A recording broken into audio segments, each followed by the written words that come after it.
বিসমিল্লাহির রহমানির রহিম। দ্বিতীয় প্রান্তিক মূল্যায়ন চতুর্থ শ্রেণীর প্রশ্নের সময় দেখো 2 ঘন্টা 30 মিনিট। বিষয় প্রাথমিক গণিত। একটা নমুনা প্রশ্ন তোমাদের রেখেছি, কি ধরনের প্রশ্ন হবে আশা করা যায় যে এর থেকে অধিকাংশ প্রশ্ন তোমরা কমন পাবা। এখন দেখো, বহু নির্বাচনী প্রশ্ন আসবে, সঠিক উত্তরটি খাতায় লেখো। খাতায় লিখতে হবে। তার অর্থাৎ এই যে 4/3 সমতল ভগ্নাংশ কোনটি সেটা খাতায় লিখতে হবে। এইটা 2 নম্বরটা দেখো, এইভাবে টিকগুলা দেখছো, এই টিকগুলা তোমরা যদি কোনোটা সমস্যা থাকে এখানে সেই উত্তরটা, তোমাদের যদি কোনো সমস্যা থাকে সেই উত্তরটা আমাদেরকে জানতে চাইতে পারলে আমরা সেই উত্তরটা তোমাদেরকে কমেন্টে করলে আমরা জানিয়ে দেবো। তোমরা তার আগে আমরা এটা দেখি।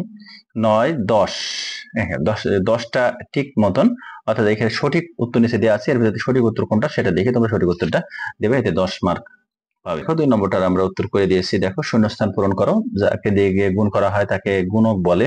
এভাবে মোট শূন্যস্থান পূরণ, দেখো 10 মার্কের শূন্যস্থান পূরণ দেখতে পাচ্ছ। শূন্যস্থান পূরণ 10 মার্কের শূন্যস্থান 10টাই দেওয়া আছে, কোনো অতিরিক্ত অংশ দেওয়া থাকবে না।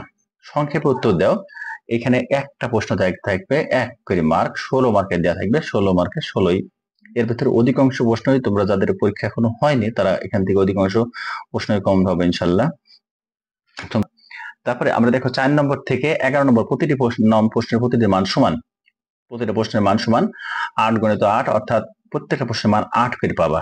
দেখো, রহিমা সেলাই করে প্রতিদিন 120 টাকা 125 টাকা উপার্জন করে, তিনি 25 দিনে কত টাকা উপার্জন করবেন? এত তিনটি সংখ্যা তিনটির গসাগু নির্ণয় করো। এত মিটার থেকে এত টাকা টুকরা করা হলো, প্রতি টুকরার দৈর্ঘ্য কত মিটার? পিতা পুত্রের বয়সের সমষ্টি 55 বছর, পিতার বয়স পুত্রের বয়সের 4 গুণ, তাদের প্রত্যেকের বয়স কত?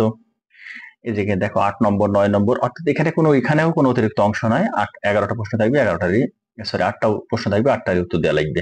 এবং এই যে 10 নম্বরে দেখতে পাচ্ছ, 10 নম্বরে ক খ দুইটা মিলিয়ে দেবে, কয়ে 4 এবং খয়ে 4। এবং 11 নম্বরে এই প্রশ্নটাই 8 মার্ক। আর 10 নম্বরে যদি তুমি ক অংশ করো, খ অংশ না করো, তুমি 4 মার্ক পাবে। ধন্যবাদ সবাইকে আমাদের সাথে যুক্ত থাকার জন্য, এবং চতুর্থ শ্রেণীর অপর সব প্রশ্ন পাওয়ার জন্য আমাদের সাথে যুক্ত থাকবে এবং আমাদের চ্যানেলটিকে সাবস্ক্রাইব করে দেবে, লাইক শেয়ার করবে।